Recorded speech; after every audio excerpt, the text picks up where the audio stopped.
All right. Hello, everybody. It's good to be here. Oops, I'm supposed to go. Hello and welcome to Open Minds UFO Radio. This is your host, Alejandro Rojas, and this is the new show. So just to share, well, you know what? Let me bring on my special guest. So I'll explain how this is work going forward, but I'll do that with my good friend present so he can put in some color commentary. And here is the famous Speigel. Hello.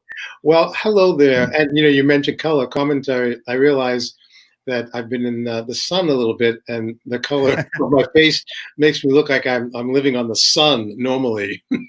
Uh-huh. compared, That's funny. compared to your lovely, lovely complexion. Oh, well, thank you. Well, it's good you're getting out. Yeah, I know. Amidst the pandemic that's surrounding us, doing my best to get there under the actual sun and praying to the gods and the goddesses to help us all. So hopefully you'll bear with me, Lee, but I've got a little bit of business to talk. So Okay. to let the audience know, and you can be informed too. So now that I'm back with the Open Minds UFO Radio, here's how it works. This is the live Friday live stream newscast. So essentially what I'll be doing here is every Friday I'll be talking about the UFO news of the week, and I'll have a special guest with me. In this case, it is Lee Speigel. If you heard my first little mini podcast kind of announcing that I'll be coming back, we were talking about Martin being here, but he that didn't work out. So we've got, but of course we'll have various people, and Martin will be back. Sure. However, it will work a little differently in that my interviews, this won't really be an interview with Lee. Of course, Lee is going to share his vast knowledge in the topics that we're talking about and his educated opinion on all of this. But, and that's why we have him here. And I think he'll probably make us laugh a couple times along the way, which is the point, is to kind of have a light, fun discussion about the UFO news of the week. But my interviews and my in-depth analysis, which is something new that I'm sharing, is the lectures that I've done before, and I'm putting together new presentations, kind of deep diving into various topics, and those are called the Rojas reports. I'm going to mostly do those on Wednesday, and those are a subscription service. So on Podbean, you could pay the $1.50 and get access to those, or you can go to Patreon, and there's a couple levels. If you just want the audio, you can pay $1.50 there and get all the audio for everything I do. I'll upload the audio there, and I'll do it, on Podbean as well. And if you are a patron at the higher level, the $5 level, then you can join all of my live streams live. So for instance, I did a Behind the Pentagon live stream earlier this week where I detailed To the Stars and ATIP and the whole history and how that came about. Really important to understand for people who don't. But I posted that earlier this week. And if you were a Patreon patron, at that level, you could have joined us live and asked questions and things like people did. Later today, I'm going to interview Brian Bender, and I'll talk a little bit more about that. He's a writer for Politico, used to be the defense and space editor. Now he's a senior correspondent, but he broke a very important story that we'll be talking about here in a minute. And so you'll be able to join us live and ask questions from Brian Bender or any of my guests. So all of that, like we used to do, the fun parts with the interviews and everything, that will be the Rojas reports. Please do subscribe. I hope you're not disappointed in that information is now behind a paywall. However, one of the big reasons I had to leave is just this is very expensive. It's really draining on resources financially, time-wise, everything else. And I really want to keep this going. I think you all have been so kind, and you've really stressed how important it is that, we have these discussions about the credible information when it comes to UFOs. And I think it's really important because look where we are. The Senate is asking for UFO reports. We're in a new world where the credible information is much more important. Those of us who have been following the credible information have been above or ahead of the curve when it comes to all this stuff the mainstream's talking about. So let's stay ahead of the curve. Let's look for the credible information that's going to be compelling to the mainstream and to the lawmakers out there, and continue our conversations. And what's great about these live streams is it makes it more of a community, because now we have these people who are live talking to us. So thank you to Connie, to Renee, to Mark, to Tim, all of you who are joining live, Armand, and thanking us for being back. Thank you all for being here. So that's how it will work. And Lee, how are you doing today? I'm great. I'm not sure if you can hear it yet, but there seems to be a storm approaching my area here on Long Island. Yeah, the rain is starting. I can hear a little rumble of thunder, unless it's from some otherworldly source, and they're just coming down. They need to be close by where I live so they can tune into the podcast. I think they want to know what you and I are going to be talking about. Yeah, this will be fun. And just a reminder for people, yes, it is Lee from KGRA. Somebody asked. That's what this is about. This is not so much a conspiracy show. We do address them in that, talking about any pertinent conspiracies that pop up. And certainly it's not to say that there aren't necessarily conspiracies, but it is more about that credible information and also approaching these conspiracies in that manner. And that's what's great, and why Lee and I have an affinity is that we kind of come from the journalism world, and you've got to be able to, and I would love your perspective on this, Lee. You have to be able to, and this is something I think a lot of UFO people, if I can use the term, struggle with. You got to be able to understand the perspective of the mainstream, not just mainstream science when you're writing about that for journalism, but mainstream media, our colleagues. So for instance, Lee, you were working in a newsroom at Huffington Post, full of other writers, journalists, and skeptical by nature, rightfully so. And you were covering this topic. So, I mean, you would have it in your face every day, that high bar that you have to meet to really get something convincing out there to your colleagues in the public. Yeah, working in that newsroom in the middle of New York City, the Huffington Post. I kept pinching myself at my luck, and it was a combination of luck and the fact that my friend Buck Wolf, who was the editor of at the time was called the Weird News section of Huffington Post. He and I had both come from working at ABC News. He left ABC, went over to HuffPost, and shortly after he landed at HuffPost, he called and he said, "How happy are you over there at ABC? Because I need someone like you at HuffPost. Are you interested?" And I said, "Well, I don't know. What have you got? Make me an offer." And I went over to see him at HuffPost. He gave me the lay of the land. And he said, "Look, I'm doing Weird News here. I've got a small staff, but I need someone who has a background in UFOs and unexplained phenomena," which I had from 8 years on NBC radio in New York.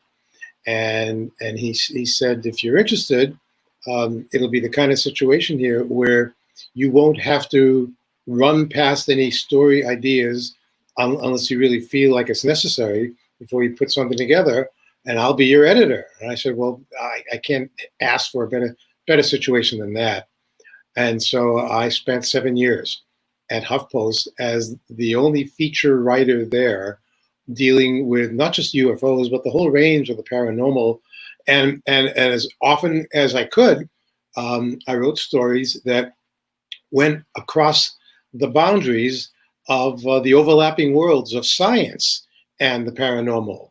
Because I wanted to do something to give science a chance to kind of lend its voice there too. And so I was always looking for scientists, people at universities, people at NASA, people within the government, to get somebody to give their opinions on different topics that I wanted to talk about, even if we disagreed on those subjects. It was important for me to give the impression that I wasn't biased in any way whatsoever about the topics. I wanted to stay neutral because as a journalist, I have to. I think you feel the same way. We need to be presenting some kind of credibility in a field where there's not a lot of it. There's media out there doesn't know how to handle a lot of the topics that you and I deal with. And so we have to kind of act as like a litmus paper to have people filter their information through us. I try to stay away as possible from all the really whack jobs that are out there. And there are some there. I'm not naming names because I don't have to. You all know who you are, you know. But I remember back in the days when, before NBC first hired me in 1978, and they said, we understand you're putting something together at the United Nations about UFOs, and we've heard about that. We'd be interested in having you come on NBC radio and do daily UFO reports. Are you interested in that? And I said, well sure, absolutely. What are the parameters? And they said, not really. We think you know your stuff. You know what you're talking about. You have had enough experience about it, even back then in 1978. All that we ask of you is that you don't say anything on the air that could bring a lawsuit to us here at NBC. And I thought, okay. And they said, be careful of the language you use, because we're not a cable radio network, because there weren't any back then. I don't think in 1978. This was years and decades before something called Sirius XM, where you could go on the air and do and say anything you want. So I was very mindful of that, and it worked, and it's still working for me on KGRA digital broadcast, and I'm having a great time interviewing people that I wish I had known back then. But this is good, because you and I, we're always looking for good new interviews of people who have something interesting to say. It's all about getting good news out to the public. The public doesn't really know where to get accurate information from. Whenever I do a presentation anywhere, Alejandro, at the very beginning, I always say to the audience, thank you for coming today. It's nice to have a good audience here. I will ask two things of you today. Please, number one, don't believe anything I'm about to tell you. And they don't know how to react to that. And I say to them, because if you're looking for information about UFOs or ghosts or sea serpents or ESP, the whole range of the paranormal, don't just rely on what I have to tell you, because I will present people who will help you form a good opinion of these things. And so that's my first question for you. Second question is, what wasn't a question, it was a piece of advice. I would say to people, please don't only rely on ancient aliens on TV to get all of your information. I'm not knocking this show, but I'm just saying it's a very popular show, but there are many other places where you can also get information. I always urge people, do your own homework, do some legwork, make some calls. You may not be a journalist or a reporter, but if you want to find out more information, I will always provide links of places that you can go to, people you can read. I'll always turn you on to someone like Alejandro Rojas and the Rojas Report. People that I think are credible and will offer you the kind of stuff that you're looking for, so that the next day, when you're back working in your offices and you're standing around the water cooler and you want to talk about things that you've heard about, you'll have something to talk about, and you'll be able to say things that you heard that come from credibility. And that's pretty much all that I'm at right now. Right. And I mean, you, like me, are also open to criticism. I mean, I like people looking at my stuff and saying, hey, what about this or what about that? Because I want to know if I missed something. I want to learn, and it may mean a follow-up article or a correction. But I also want to make sure that I did a good job and, got everything. And I think you're the same way. I try and do my best, especially when I'm doing my radio show. I will always come as prepared as I can to offer the information that I want to get across. Like even right now today, I've put some notes together. I don't mind saying that because I want to make sure that I like dotting my I's and crossing my T's really carefully, especially with the information that I put out. And if I make a mistake, if I say something inaccurate, I want someone to point it out, and I'll apologize and I'll make a correction. It happened a few times with Huffington Post where I had to go back and do a correction at the bottom of a story where I had found something or someone had read it and pointed it out to me. Hey, you made a mistake. You said this, or you gave this as the date and it's the wrong date. I will always make a correction, and I don't mind using notes because, frankly, if I have to rely totally on what's in my head, sometimes that frightens me. So we'll see how that works. And before we move away from this topic, I think it's important, especially going into the news that we're going to be talking about here, because it pertains.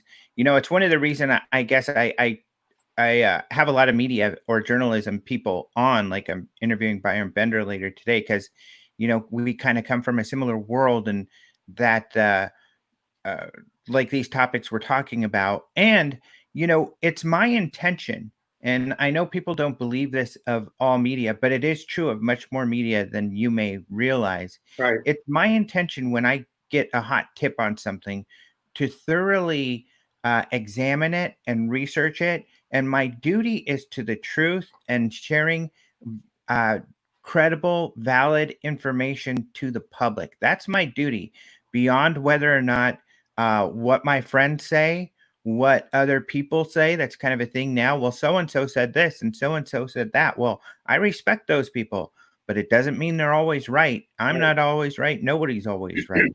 So we have to follow the data. So sometimes we get these hot tips and we end up having to debunk the story. And it's not that we wanted to, but that's where the data leads.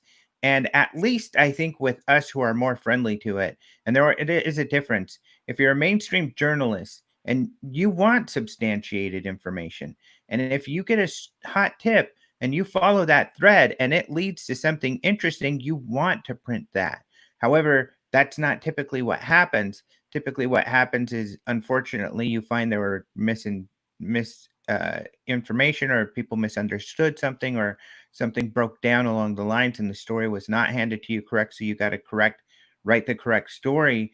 But at least you and I will be respectful of that, where a lot of mainstream media, if they debunk it, then they're going to make fun of it as well. I will sometimes, I used to do this more often when I was at HuffPost.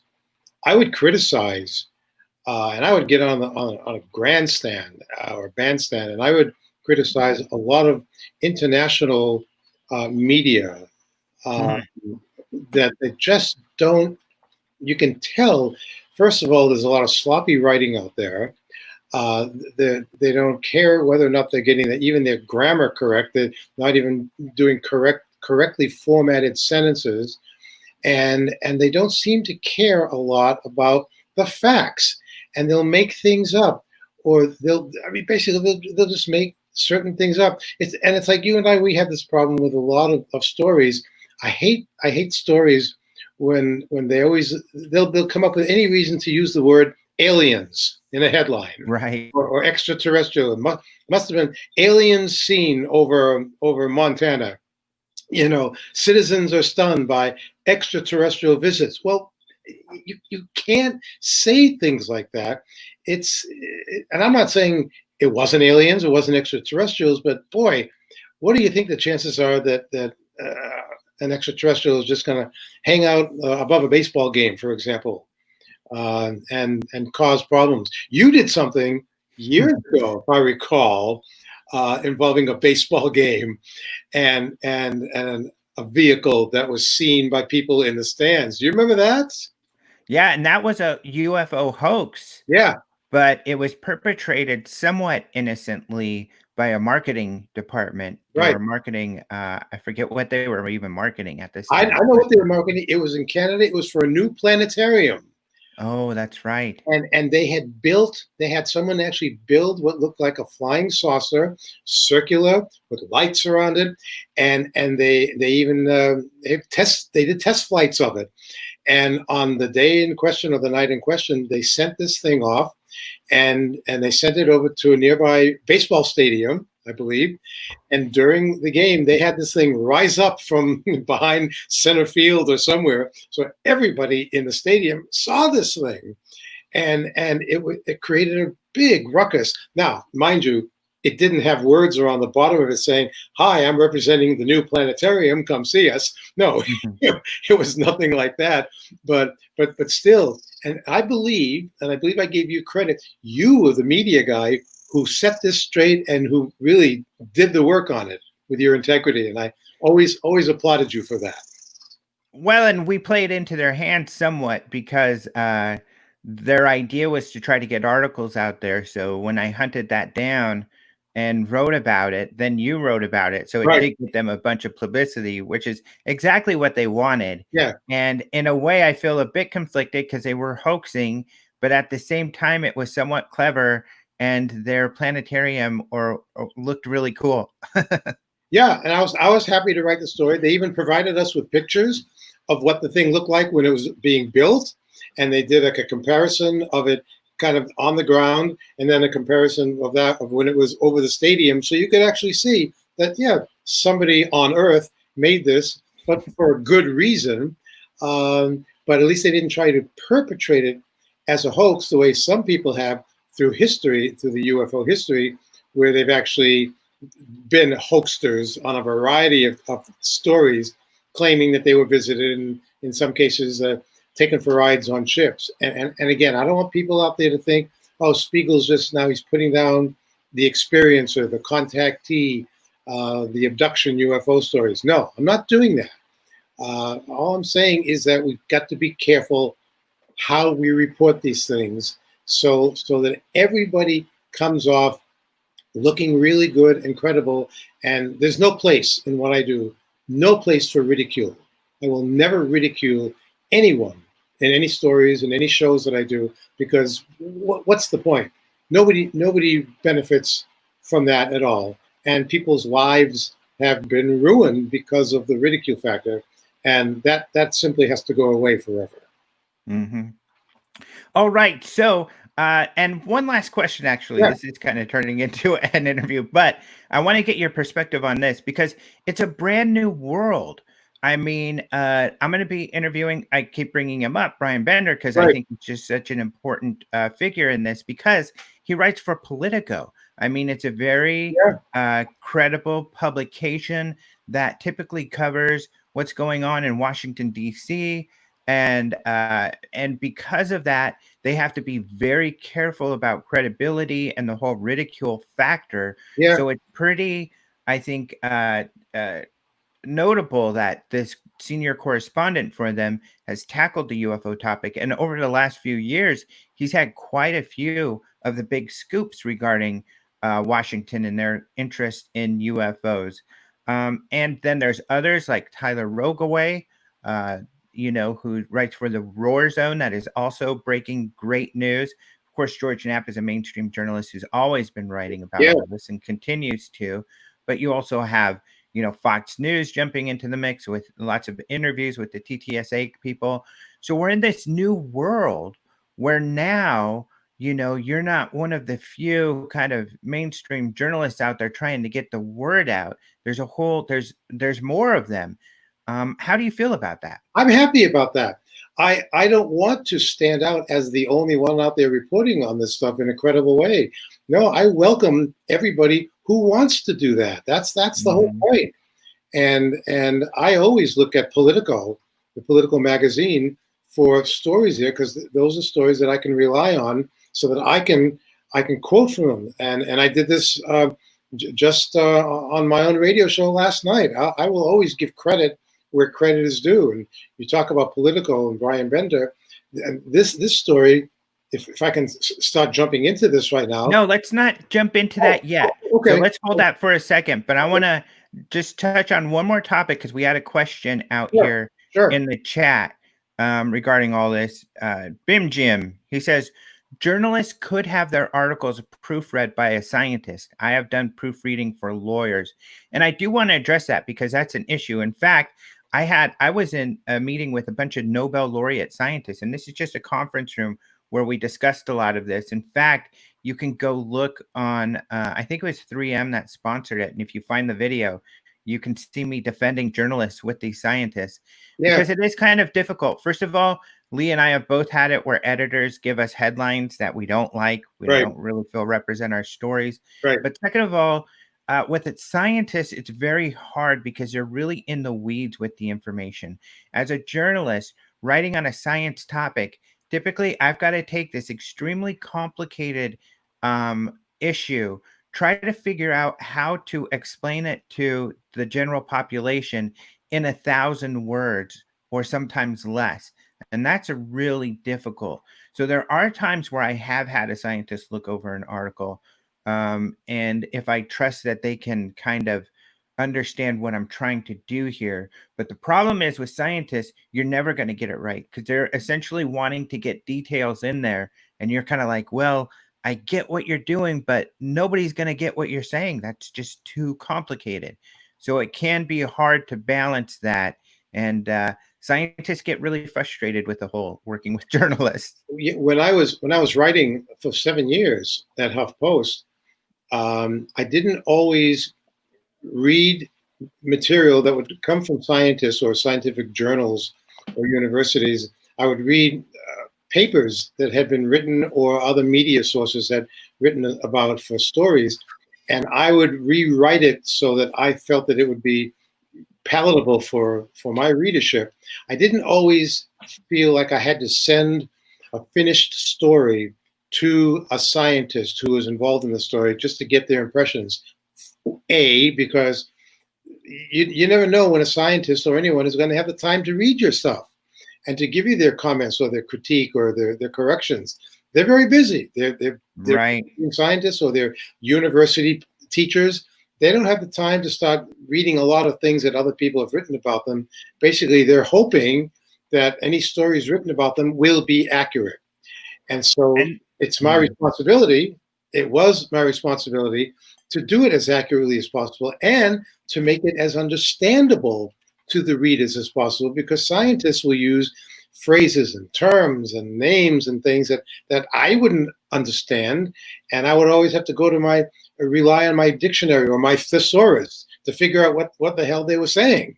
To use words. And they often don't care about the article. A lot of people you interview are really excited because they're excited that they're going to get their name out there, printed in an article. Scientists often could care less. If not, they're like, okay, quit wasting my time. I've got important work to do. Let's get it over with. So it is a struggle. And what I like about what I'm doing now, I'm not sure how you feel about this, the idea of doing a one-on-one interview with someone. And they've already agreed to the interview, and you kind of let them know ahead of time the kind of points and things you want to talk to them about, so they're already feeling comfortable before the interview begins. And the interview starts, and you get into the questions, and it's like, well, they have to answer those questions in some form because they're doing it live or pre-recorded.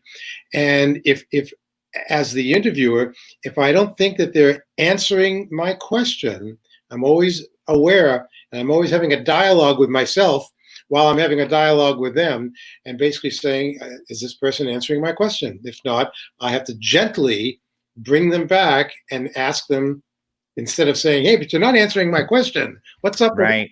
You want to be very careful about you. Basically, I don't want to piss anyone off when I'm talking to them, because I want to keep them, as friendly as possible. And that's part of the job of being a journalist, is you want to get the information from them that you want to get. And sometimes, I'm sure you've had this as well, sometimes you'll ask a question and they don't want to answer it. I mean, and they'll even say to you, or you can feel it, well, I'm a little resistant about that, or I can't really answer that. And you got to figure out a way of getting around it. So they will somehow give you an answer, because you've got an audience out there that also wants the answer. and they won't be satisfied until you give them something that will make them hungry for more. It's an interesting occupation we have, and I haven't decided yet. Do I prefer writing about it or talking about it on radio? I'm still working on that. Yeah.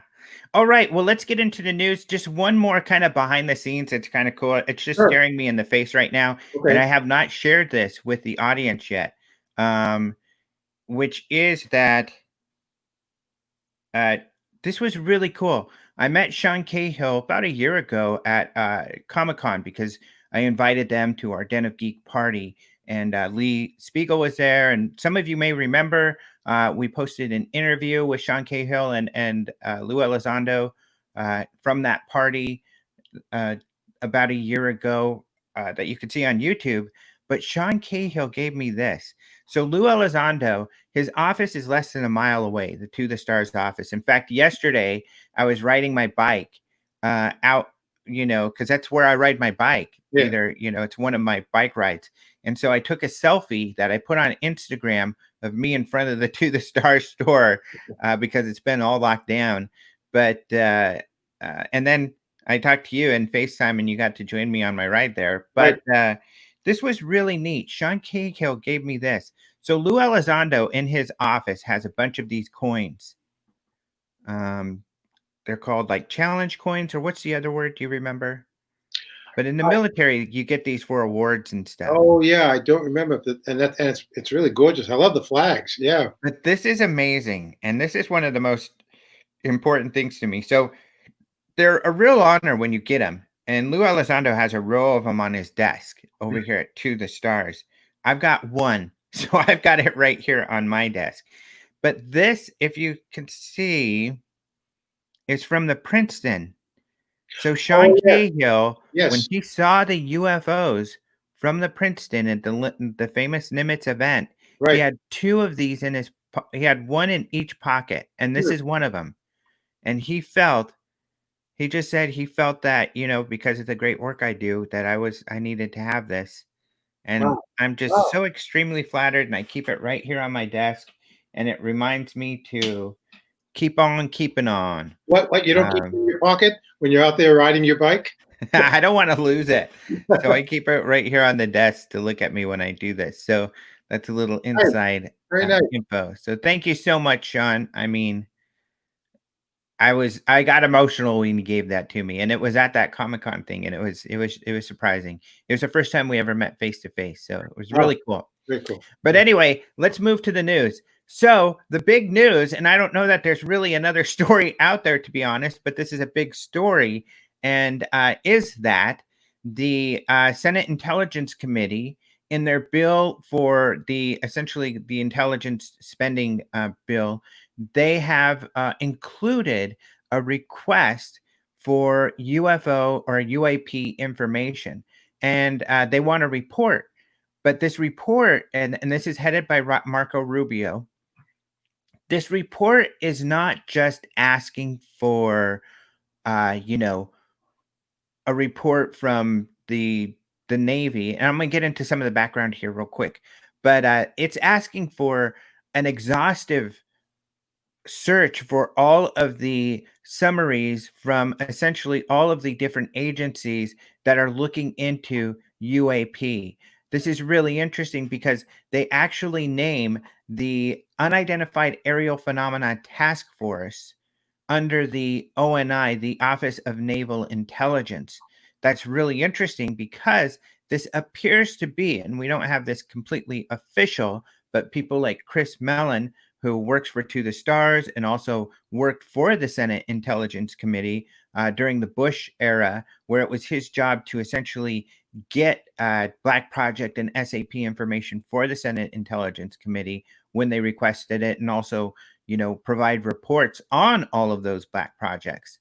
So Chris has said, yes, this essentially is the same group. I think Lou Elizondo said that too, and they're actually going to have a podcast soon where all of them are talking about this, and that ought to be very interesting. But Lou, the ATIP originally was under the DIA, Defense Intelligence Agency.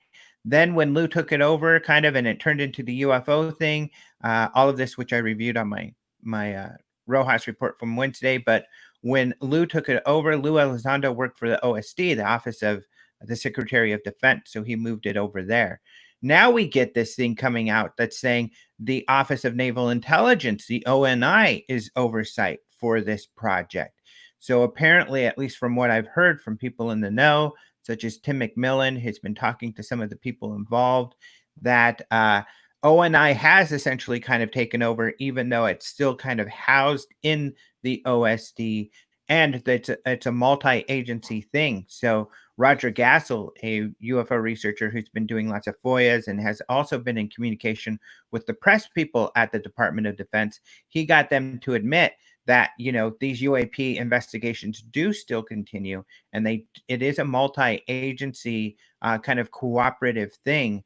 And essentially, they're admitting another thing that they denied that Lou Elizondo has been telling us since December of 2017, which is that program that he ran continues to this day. So it's yet another thing that the DoD has denied that Lou Elizondo has been saying that has been confirmed.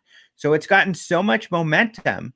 You know, Brian Bender broke the story that a year ago, the Senate, these Congress people were briefed on the UAP situation. And now we see that they're still taking it very seriously, and they want this exhaustive report. I do want to mention, too, that Danny Silva, he was one of the first people to get that information out there, along with another gentleman, and I'm going to go look up his name in a sec so we can get that name out there. So we'll talk about with Brian later today on what his sources were and how he came across the story. But of course, Brian behind the scenes is talking to these people in Washington every day. So pretty shocking revelation, Holly. Yeah, and several interesting points about it. This entire report that Senator Marco Rubio of Florida has filed to get the information, they're looking to get a detailed analysis of all data collected on UAP, with the ultimate goal, they say, is to make it accessible to the public. And there's the rub, really. So I somehow can't imagine that everything that they discover in their analysis is going to be very quickly made public, because could the public really handle or understand all of the information that they're going to collect? And as Politico magazine, as Brian wrote, and let me just quote directly from it. It said, "The committee remains concerned that there is no unified, comprehensive process within the federal government for collecting and analyzing intelligence on unidentified aerial phenomena, despite the potential threat," end quote. So there's the thing for me is, so they are clearly considering these UAPs or UFOs as a potential threat. Now, for all those people who insist that the UFO UAP experience can be blamed on the technology of other countries like Russia and China, it may not be that cut and dry, but at the very least, it now appears that after many years of the government and military being very close-mouthed about UFOs, now suddenly, as you say, this topic is now, it's on an official Senate agenda. And in reading about this, and as a result of the U.S. Senate's concern over these close encounters with UAPs, they've occurred in recent years with America's military forces. And that call for the review of the UAPs is part of a report called the Intelligence Authorization Act. And it's for the fiscal year of 2021. And as we both said before, Senator Rubio has already submitted that report. And I'm wondering what you think. Do you think, Alejandro, that anything will actually come of this UAP review? What kind of threat to our national security would they likely find? What do you think? Well, I think that the term threat, and I think it's a really important one, doesn't necessarily mean that they've come to the conclusion that these were under attack or there's a certain Right. particular danger. But, and I think this is important because a lot of people get on this point. They keep saying this is a threat, they're a danger, they're bad. Why are they saying that? They don't even know that. Well, they don't know that. However, anything that is unidentified by is a threat. We don't know intentions, we don't know what it is. It could be a weapon. When it's your job to secure the safety of not just the citizens, but your own military personnel, then that's a really big deal. I think an example of this would be Kevin Day. Kevin Day, who is the radar operator, says he was very emotionally affected by what happened. And that's because, like he says, it was my job to watch those radar screens and make sure there were no incursions by any unknowns. And if they were, to identify them, to scramble, to go take care of this issue. Typically in his career, that meant drug runners, people veering off course, drones, things like that. But in this situation, they didn't know what it was. His last go, too, he retired soon after that. So he was very emotionally affected because there was something flying around out there, his job to protect the airspace, and he didn't know what it was and had to retire and still does not know what it was. Uh, Ben Hansen put it, I think he has a really great explanation for this. Our good mutual friend who is on the Travel Channel quite a bit these days doing paranormal shows. But he put it like this. Here's why they would consider it a threat. If you woke up in the morning and you went to the kitchen and you saw footsteps and, someone had come and walked in your house and left, they're gone. They're no current threat at that point. But you're not going to feel very comfortable about that. Even if whoever walked into your house was friendly and the nicest person in the world, and they came in to help themselves to, an apple or something and left, even if there were no malintent by that person who entered your house, you're still going to feel very threatened, and you're going to want to secure your home so that doesn't happen again, because you don't know the intentions of this person coming into your house and who may threaten you and your family. Right. It's like that. Not only that, it also justifies budgets. This is the Defense Department. This isn't the happy shake hands interplanetary diplomacy department. Right. And we don't even know if there's aliens involved. So I think that factor is really important in calling it a threat. So if it's an unidentified, if there are true incursions from technology that we don't know the origins are, then that it fits a threat. And if that's what these guys have determined, that's what the Senate Intelligence Committee wants to know. The other part of this, will something come of it? I think so, and here's why. Like you said, and I was going to look for the papers, and maybe I will look for this quote. There's a direct quote. Oh, by the way, Steve McDaniel was the other person who shared this information right off the bat, really early on. But here is some of the information. And the important part that I want to find here is what you talked about, where they said they want this to be in the public. Right. And essentially, the committee understands that the relevant intelligence may be sensitive. Nevertheless, the committee finds that the information sharing and coordination across the intelligence community has been inconsistent, like you're saying. But that was just a point. They want a public report, although they say some of the information could be sensitive. Right. So they get it that, if we were to ask you for a report, we would want you to normally the report might have to be classified because the information is classified, but we want a public report. So even if a lot of this does contain classified information, they want a sort of summary. They want them to make a concerted effort to have public statements about this. So they want this information in the public. Likely it is because if they are to take it seriously, they have to substantiate the credibility of that. So they've got to have a public report that shows, hey, us and guys in the Senate committee aren't UFO goofballs. There's a real legitimate reason why we want to look into this.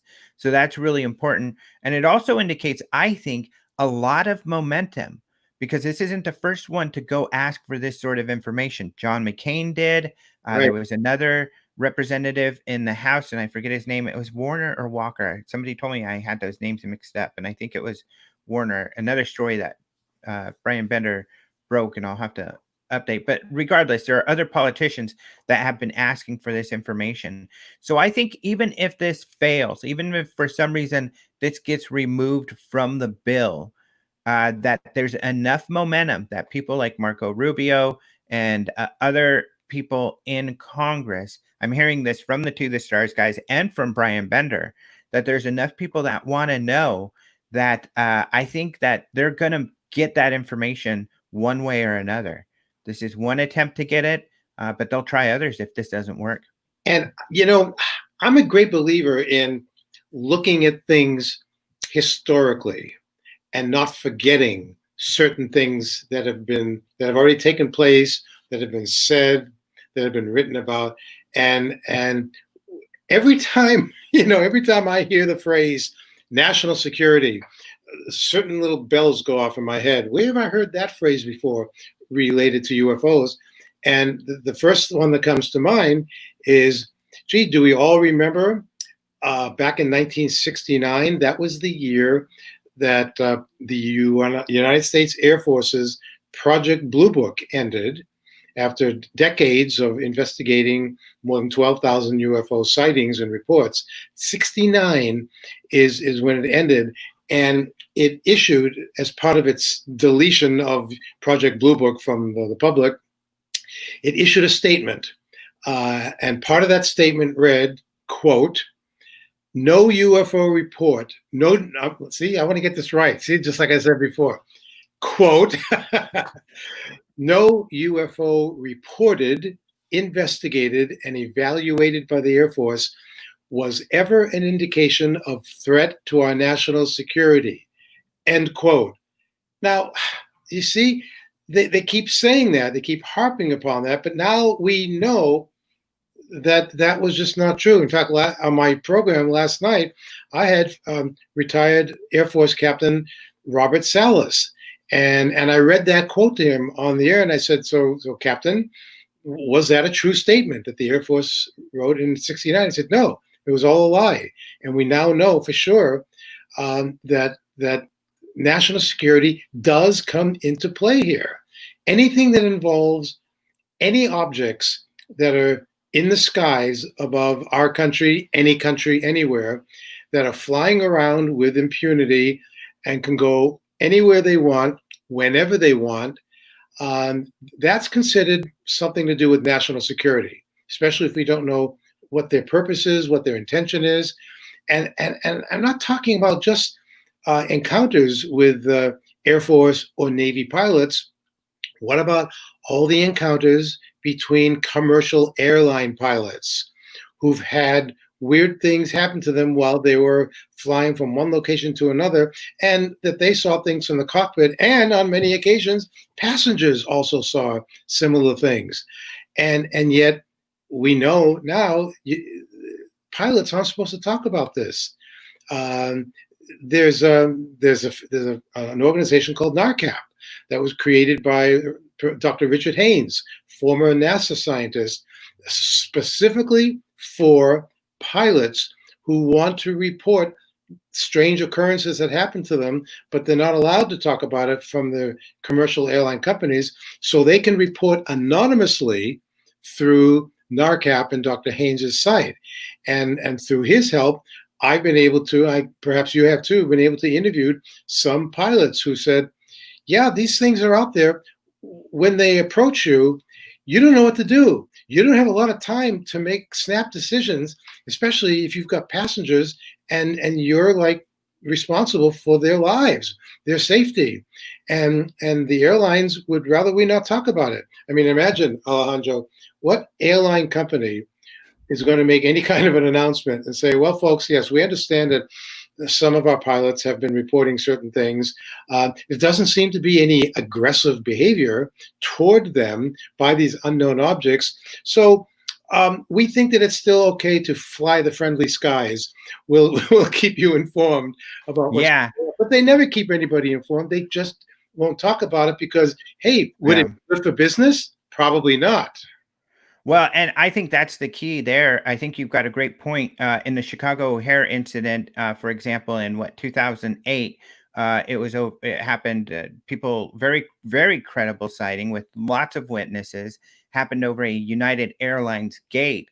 And what was United Airlines? They were the first to cover it up. They were shutting it down. They were not completely honest in their initial responses to it. This is well documented by a Chicago Tribune writer, and who did a great job. I mean, he was not a UFO writer. He was just a travel writer. And he was like, holy moly, this is a very legit thing. So yeah, they tried to squash it probably for that same reason that you were talking about. Getting back to Project Blue Book, you had a great point about how they said this doesn't pose a threat because they were trying to say this isn't anything. But at the same time, when they said they're closing Project Blue Book, there was a memo that came out from I think it was even a general, and he said that's okay. The important cases are reported up the ladder separately anyway. So any of those cases that perhaps did pose a threat were not reported through Project Blue Book. Also, we know that they've been lying to us all along. All of us, this Pentagon UFO project has existed since 2007. Yet all of our FOIA requests or requests to any branch of the military has told us, no, we haven't cared about UFOs since 1969. Even when we have releases of official documents showing a UFO investigation, we're like, hey, there's this document I got via FOIA. What do you guys have to say about this? No, we haven't been investigating UFOs. That's not my question. Obviously, you've been investigating UFOs. I've got a document here. My question is, what was the result? Who investigated it? What did you think? No, we haven't been, we've been lied to this whole time. And that could be what is kind of inspiring this response by the Senate Intelligence Committee right now.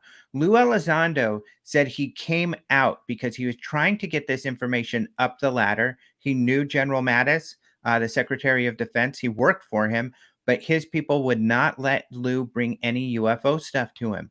They wouldn't let him bring it up. Chris Mellon says he helped them to get that information up the ladder, and they failed.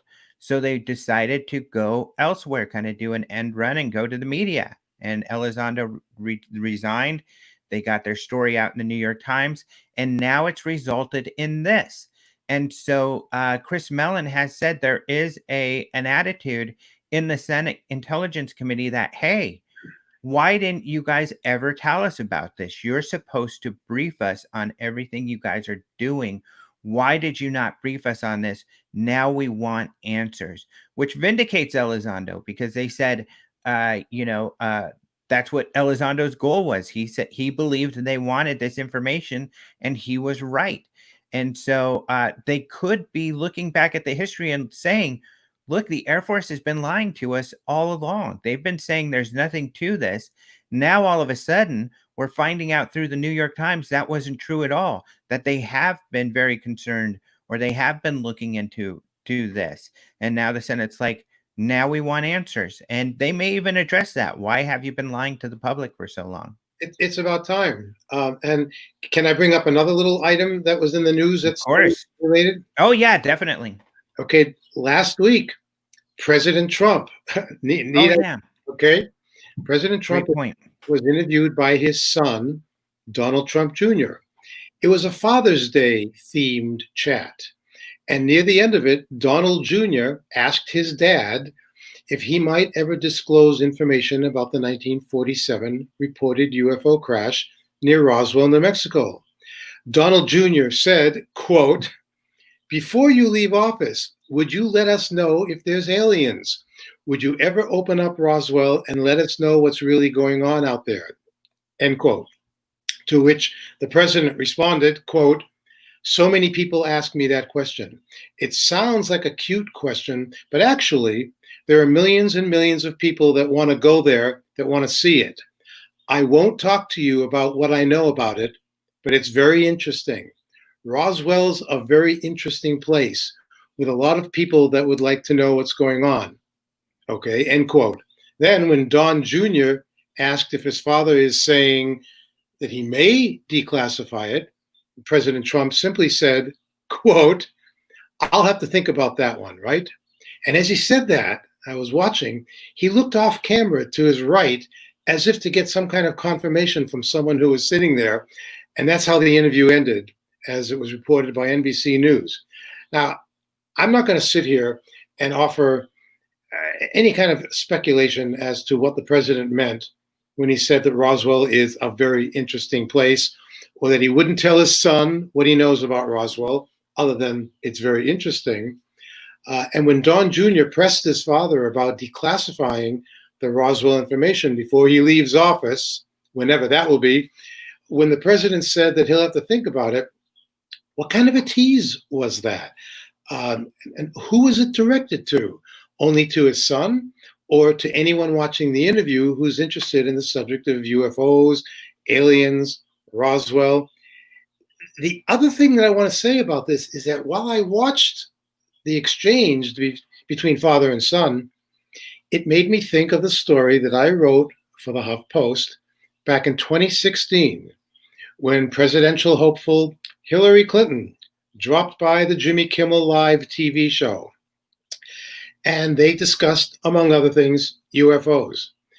When Kimmel asked if she became president, would she release UFO files, Mrs. Clinton said, quote, "Yes, I'm going to do it. I would like us to go into those files and hopefully make as much of that public as possible. If there is something there, unless it's a threat to national security, I think we ought to share it with the public," end quote. And there's the catch. Because in the last couple of years, obviously, all of us, the public, has been hearing about and seeing videos showing close encounters that the Navy jet fighter pilots have had with unexplained flying objects.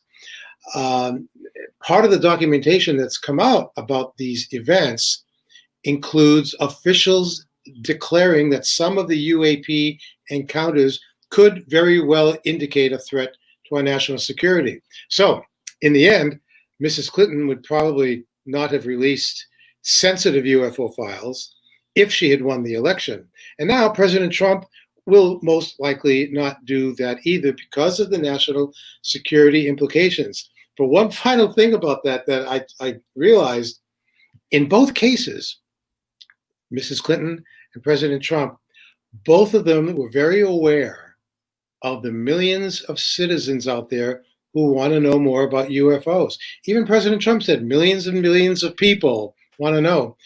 They want to know about UFOs, but you know, if you easily substitute the word citizens in that sentence for the words registered voters, Yeah. then we'd get millions and millions of registered voters would want to know more about UFOs, and who might be more apt, well, who might be more apt to vote for someone come election day to these registered voters who are interested in UFOs. There's a catch. Yeah, I think that this is a really important aspect to all of this, is the politicizing of it, and the politics of it. The Senate and these senators are political animals more than anything else. In the TTSA Talks, Chris Mellon, which is an amazing interview.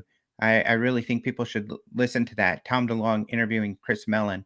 You know, he talked about this and about how, you know, the vast majority of the work that senators are doing are on their campaigns.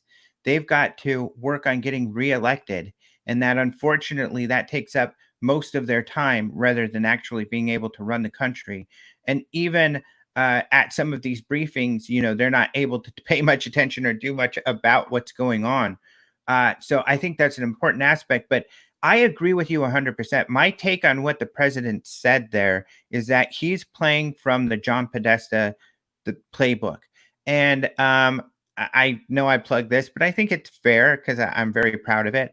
But that Jimmy Kimmel interview that you just mentioned, when John Podesta's emails were leaked via WikiLeaks, Right. there was an email from one of her head of staff Yeah. who said, "Why does Jimmy Kimmel want to talk about UFOs in this upcoming interview?" And somebody said, "Because Bill and John have a history of being interested in UFOs." And one of the stories they linked to was my story about John Podesta and Bill Clinton's history in UFOs. Sure. No time to go into that right now. Maybe I'll do another Rojas report just about that. But my point is, John Podesta was very interested in UFOs, and so is Bill Clinton. But I don't think, like you, that was their driving intent when Hillary Clinton was doing those things. John Podesta was pushing Hillary Clinton to talk about UFOs. But this is during a campaign. Right. These guys are savvy people. Everything they're doing is a calculation on how is this going to get my candidate into the White House. Yeah. I think what you're saying is exactly right. They were trying to appease the UFO lobby, who I believe they thought was a conspiratorial group who were probably leaning towards Trump. And they thought maybe this is a way to get into some of those people to say, hey, you guys are into UFOs. So is Hillary.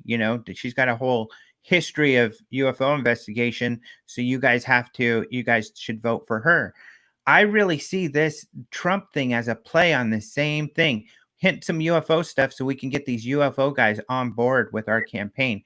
Exactly. It's a total exact same thing.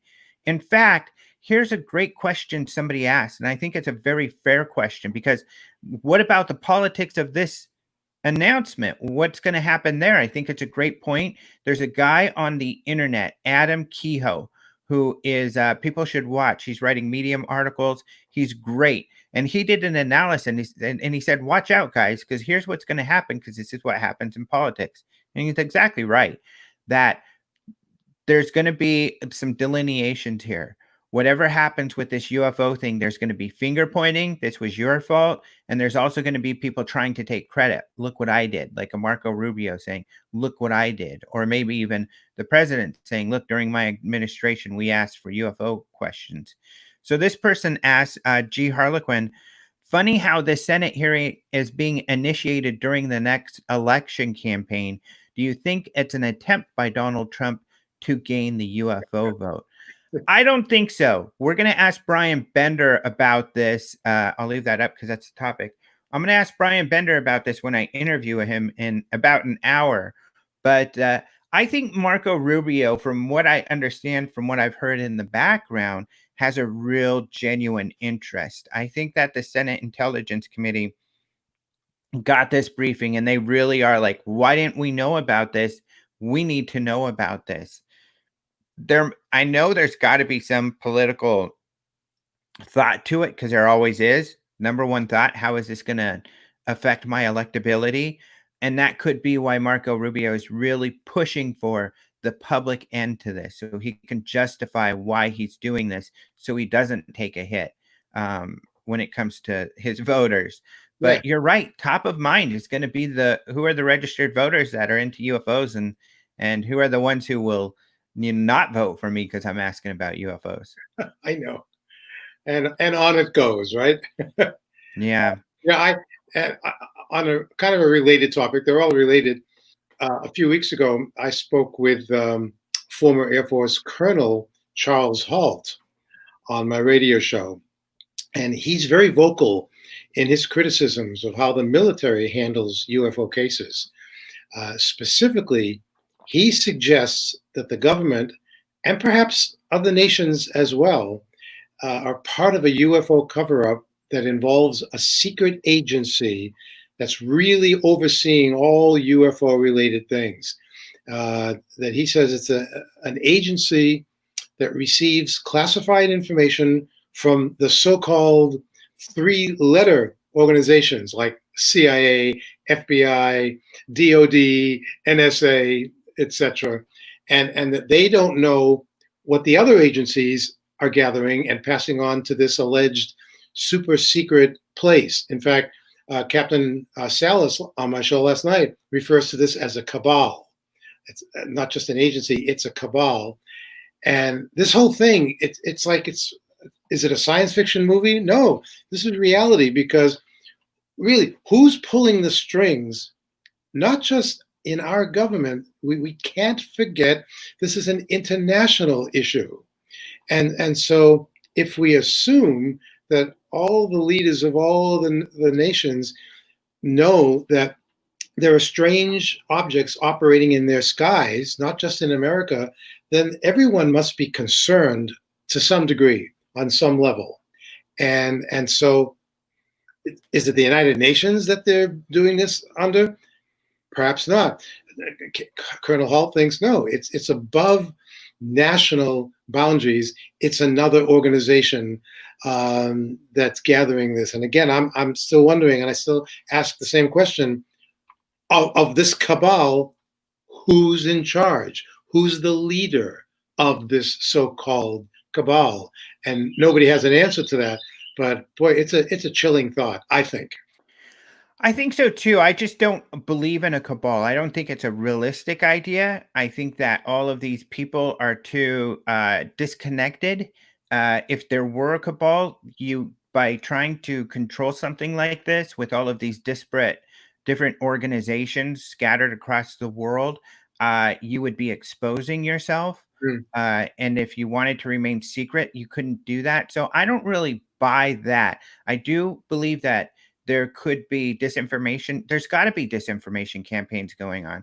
I think that's a real blind spot for the UFO community, that we haven't been really good at researching that. I feel that when I have done research, I have been stonewalled. For instance, in my research of the Air Force Office of Special Investigations agent who in the 80s released fake documents that have really established a lot of the UFO mythology out there. I definitely got some information, but was lied to when I was gathering that information. So there is a disinformation going on, but what disinformation?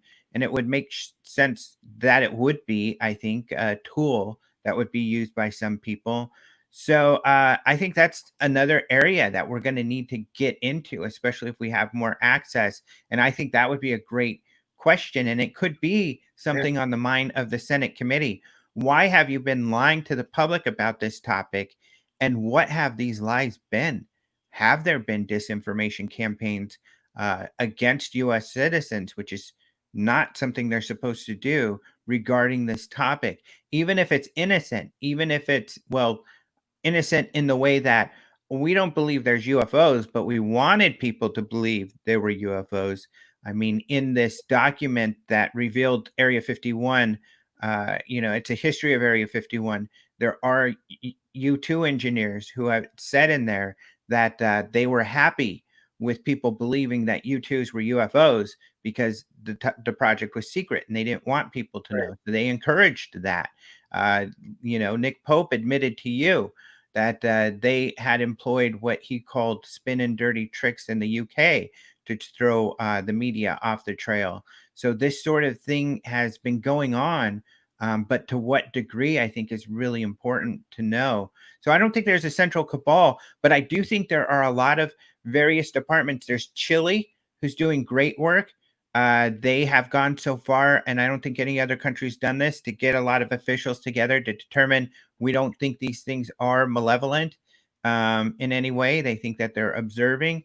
But I think there are governments. We shouldn't underestimate the dysfunction and I forget what John Alexander calls it, but something around incompetence that can happen not just in our government, but every government.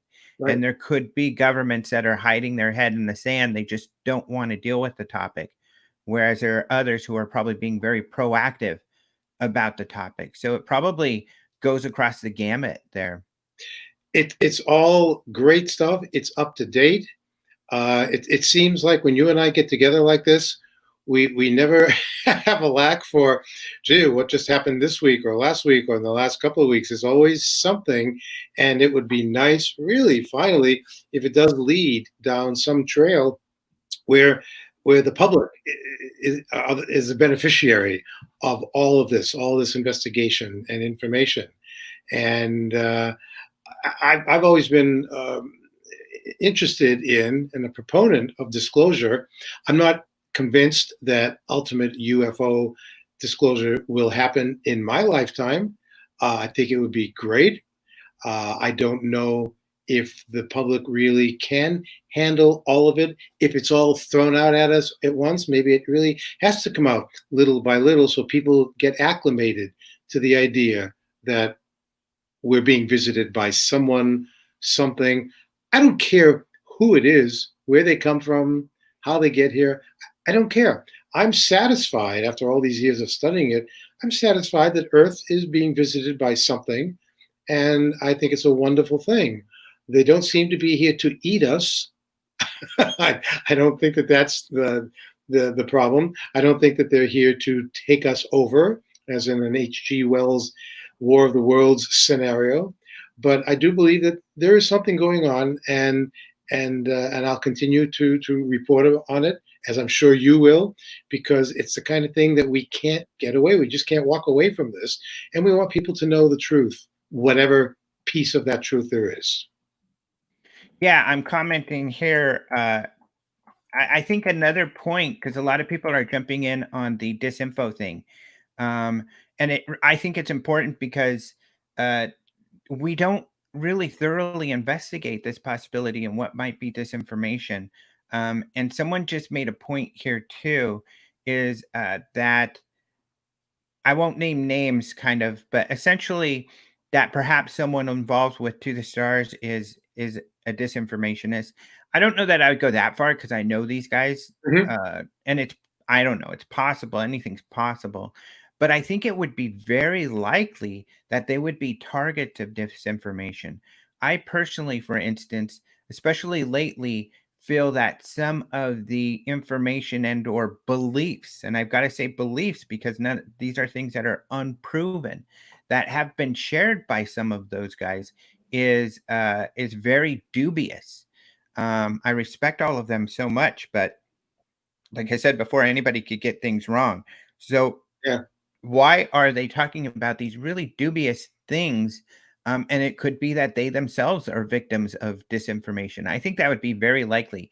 I think in my investigation or in my report that I did earlier this week, I demonstrated how this group of people with ATIP and with To the Stars, it's not just, it was kind of framed as this one guy, Lou Elizondo, coming out with all this information and he's probably a liar or a disinformationist. No, Lou was working with Bigelow and all of this group of people who we have been working with and writing about for decades.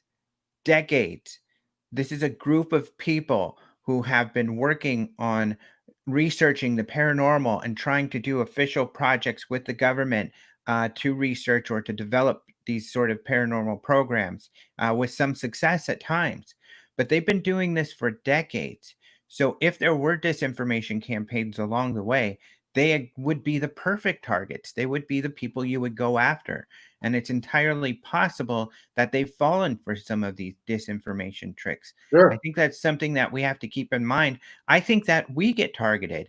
I get really weird information. And I think a lot of ufologists do, where they say, I've got a secret source who says he's an admiral, or I've got a secret source who says he's a captain in the Navy, and I can't tell you who he is, but here's what he's telling me. And then they share all this wild information. We've heard this in the UFO community for years. I think they really are talking to people. I get these emails and messages. I ignore them personally, and you feel the same way. You get frustrated. If you're not willing to go on the record, then quit wasting my time, Right. because I'm not going to go down this rabbit hole. But I think that's the way you have to treat it. Otherwise, you could easily get sidetracked. I agree. People, that's what disinformation is all about. It's spreading misinformation. And unless you're an expert on such matters, it's hard to tell who's saying what and what could they possibly, how could they benefit from the spread of information. And it brings me back to the original question, or the question that I always ask again: who's in control? Who's pulling the strings about all of this all around the world? I keep reminding myself that it's not just an American phenomenon that we're talking about. The phenomenon is everywhere. That was my little slight plug for an upcoming movie called The Phenomenon. Yeah. So we've got to wrap up, and that's a good segue into doing that to talk about you and what you're working on and where people can get information. You just mentioned a super exciting project you have been working on, and that's this documentary with James Fox. I know you might not be able to share much, but I guess that it's upcoming. It is upcoming. The film is done. James has been working on it for a little over 6 years now. I spent the last 3 years working on it as one of the producers and writers of the film. It's going to be we're going to be focusing on. We're not saying that we think that what's happening about UFOs is extraterrestrial. There are hints of that, not necessarily from us, but from the people who we've interviewed. And you and I have made several references to some of those people. Christopher Mellon is in the movie. Senator Harry Reid is in the movie. George Knapp. We've got an amazing clip from President Clinton, from a speech he once made that was very serious, where he talked about the possibility that sitting presidents aren't always told everything, especially about UFOs. That was really interesting to hear him say that. We've got that in the film. The attitude that we're taking is one of the reasons why the governments of the world haven't really been totally transparent about UFOs is simply because they don't know the answer. They don't know the full truth. They may know certain aspects of things that are going on, but the whole truth may still be kind of hard to focus on. So with that, we've got a variety of high-level people. You mentioned John Podesta. He's in the film. We've got people talking about it, and what we're hoping is that even debunkers of UFOs in general will come away from this movie having at least one "I didn't know that" kind of moment when they see this. We've been very careful about who we've interviewed and what's in the film. Now, originally, we were going to have the premiere of it in early September in Los Angeles, but this thing called the coronavirus hit, and now nobody's showing any movies anywhere unless you can fit only 50 people into a theater, and so it's still on hold, and we're in limbo right now, waiting for the right moment to release this, and we want to release it. We're going crazy. We want people to see this thing. And so it will happen. For any of your listeners or in the audience who are interested in seeing the official trailer of the film, if you haven't seen the trailer, just go to this site. It's called The Phenomenon, which is the name of the movie, thephenomenonfilm.com. Let me repeat that, thephenomenonfilm.com. It'll take you to a nice page to give you some background information about the film. There'll be a lot of behind-the-scenes photos of what it was like putting the film together, and there'll be the full trailer there for you to look at. It's like all trailers. It's meant to be a tease, but it's a pretty good tease because we're not just going to present something that we can't fully back up when the whole movie comes out. I promise you that. Does that look right on the screen there? The Phenomenonfilm.com. Yeah, that's it. Okay, so there you go. And then, of course, yeah, I know I miss popcorn. That's the only time I eat popcorn is at the movies because I can't resist it, and it's not part of my diet. So I haven't had any popcorn. Years and years ago, the movie critics Siskel and Ebert, Gene Siskel used to always say that whenever he'd go into a movie or a screening room to look at a new movie, he always brought a briefcase, and he was allowed to bring it in because he was a critic, so he was there to see movies. But then he would go there and he would sit down, and he would open up his briefcase, and he'd pull out his homemade popcorn. How funny. I didn't know that. I met him too several times, but nice guy.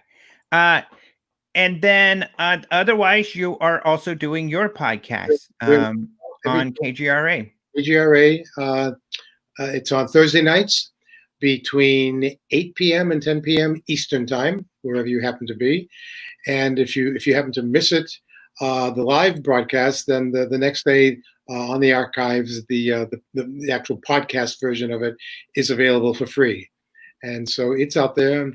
And like you, always trying to come up with really, really interesting guests and to put out there. It's fun to do. It's fun to work on. And I learn a lot. This is for me. I feel like I'm going back to school with every person that I interview. And I like that. I'm just glad I don't take a test like I used to have to take in school. Yeah. But yeah, this is just great to do. And I enjoy it. And I'm sure you do too. And I love coming on your shows. And I'm looking forward to the next time we can do our year-end UFO report, but we won't be doing that till what, December, maybe? Yeah. So it'll probably come quickly, half a year away, but Yeah. it's going to be an interesting one. I have a feeling that there's going to be a lot of really great breaking news that'll be coming on a weekly basis. I make a prediction. When we do our next year-end report, many of the things that you and I will choose to talk about, we just talked about in this podcast. Yeah, I think you're probably right. And hopefully some results. Although one thing we didn't mention as far as the results is that the report isn't due until March 2021. So even if this does pass, it's going to be quite some time till we see that report, which will give us more news next year. Right, but at least in our year-end report of 2020, it will have been, because it already is, one of the big UFO stories so far this year. Yeah, exactly, for sure. Well, thank you so much for being here, Lee. Thank you, Alejandro, my friend. As I say to everyone at the end of my show, please stay safe, stay healthy, and please keep your distance. It's a great comment. Usually I just say at the end of my show, like I'll do now to wrap this up, adios, muchachos.